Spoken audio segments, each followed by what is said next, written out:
আসসালামু আলাইকুম ওয়া রাহমাতুল্লাহ। আমাদের আলোচনা ছিল যে প্রতিটা মানুষ তার জন্মের চাইতে মৃত্যুর ফিকির বেশি করতে হবে। হযরত ওমর রাদিয়াল্লাহু তাআলা আনহু ওনার জামানায় ওনার একটা সিল ছিল। বাদশাহদের পক্ষ থেকে প্রত্যেকটা বাদশার ব্যক্তিগত একটা সিল থাকে, যে নিদর্শনটা দেখলে বোঝা যায় যে এটা অমুক বাদশার অমুক আমলের। হযরত আবু বকর রাদিয়াল্লাহু তাআলা আনহুর সিল, ওইখানে ওনার নিজের নাম লেখা ছিল না। উনি সিলের মধ্যে লিখছেন কুলিল খাইর, সব সময় ভালো কথা বলো। গত কয়েকদিন আগে আমাদের নতুন মাদ্রাসার কমিটিরা আমার একটা ভিজিটিং কার্ড বানায় দিয়েছে।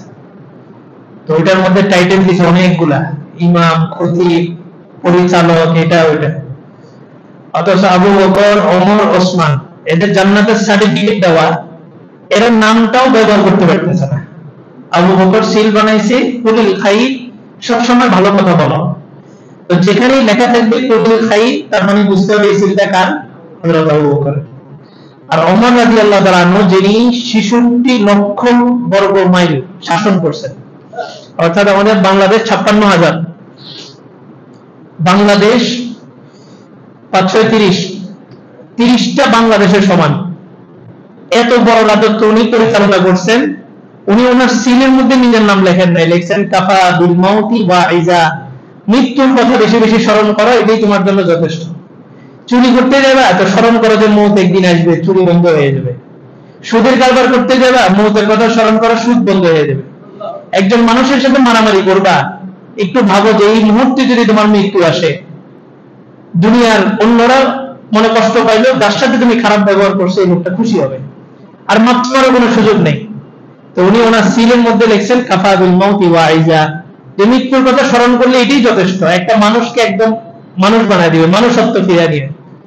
তো প্রতিটা মানুষ তার জন্মের চাইতে মৃত্যুর দিকে বেশি বেশি করতে হবে। শেষটা যেন ভালো হয়, শেষটা যেন ভালো হয়।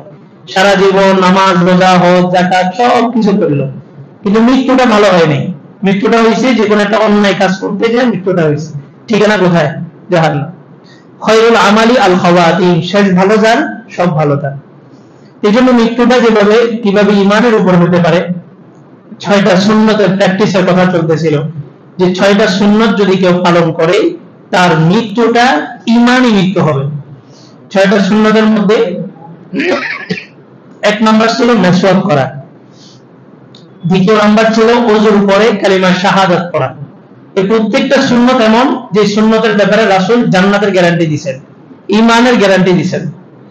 ৩ নাম্বার ছিল যে আযান দেওয়ার সময় আযানের বাক্যগুলোর জবাব দেওয়া, আযানের পরে দোয়া করা।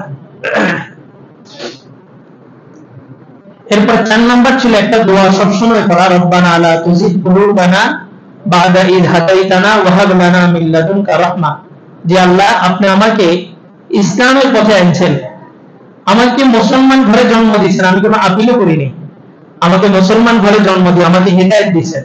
আল্লাহ আমাকে মরণ পর্যন্ত হেদায়েতের উপরেই রাখেন, আমার কোনো বেয়াদবি বিরসুলি কারণে আমাকে মাহরুম করে দিয়েন না। ঈমানের উপরে থাকা। রাসূল বলেন সালাসাতুম মান কুন্না ফি ওয়াজাদা বিহিন্না হালাওয়াতাল ঈমান, ৩টা বৈশিষ্ট্য যদি কারোর মধ্যে থাকে সে ঈমানের স্বাদ পাবে। আজকে আমরা নামাজ পড়ি, নামাজে কিন্তু কোনো স্বাদ নেই। এই কারণে ইমাম সাহেব কেরাত একটু বড় হইলে দেখা গেছে প্রথম কাতার থেকে কাশি দেওয়া শুরু হয়, বৈঠক একটু দেরি হইলেই কাশাকাশি শুরু হয়ে যায়, মুনাজাত দেরি হইলেই কাশি শুরু হয়ে যায়। আমাদের এটার মধ্যে স্বাদ নাই। আল্লাহ তাআলা বলেন ওয়াস্তাঈনু বিস-সাবরি ওয়াস-সালাহ ওয়া ইন্নাহা লাকাবীরাতুন ইল্লা আলাল খাশিঈন। এই নামাজ যদি আল্লাহর ভয় না থাকে তো নামাজটা কষ্টদায়ক। বাস্তবেই ইমামও নামাজ পড়াইতেছে কেন? আমি নামাজে না গেলে জবাব দিতে আছে। ব্যবসায়ীরা আসতেছে কেন? মাগরিবের সময়, এখন তো ওখানে বসে থাকলে মানুষ কি বলবে, বাধ্য হয়ে মসজিদে আসতেছে। এইটা একটা ওই ইমানের স্বাদ থেকে আসতেছে না, এটাকে নিজের উপরে বোঝা মনে হইতেছে। নামাজটা কখন শেষ হবে, কখন বের হয়ে যাব। তো ৩টা সিফাত যদি কারোর মধ্যে থাকে, আল্লাহ রাসূল বলেন সে প্রতিটা কাজের মধ্যে ঈমানের স্বাদ পাবে।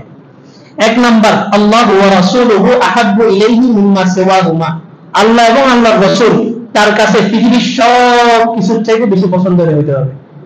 ২ নাম্বার আহাব্বুল আন ইয়াহিব্বাল মারউ ইল্লা লিল্লাহ, যে একজন মানুষকে মহব্বত করবে শুধুমাত্র তার জন্য, আল্লাহর জন্য। একটা দলকে সাপোর্ট করবে শুধুমাত্র কার জন্য? আল্লাহর জন্য। একজন নেত্রীকে, একজন নেতাকে ভোট দিবে শুধুমাত্র কার জন্য? আল্লাহর জন্য।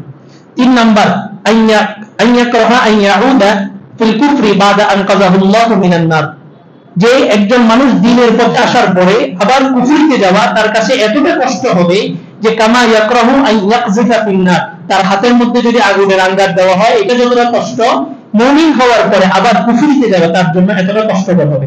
এই তিনটা সিফাত থাকলে তখন সেই ঈমানের স্বাদ পাবে। এই দোয়াটা আমরা বাংলা করব যে আল্লাহ আপনি আমাদেরকে হেদায়েত দিবেন, দেওয়ার পরে আর মৃত্যুর আগে আর আমাদেরকে গোমরাহ করেন না, হেদায়েতের উপরেই অটল অবিচল রাখেন। আল্লাহ তাআলা কথাগুলো বোঝার আমল করার তৌফিক দান করুন। দাঁড়িয়ে কথা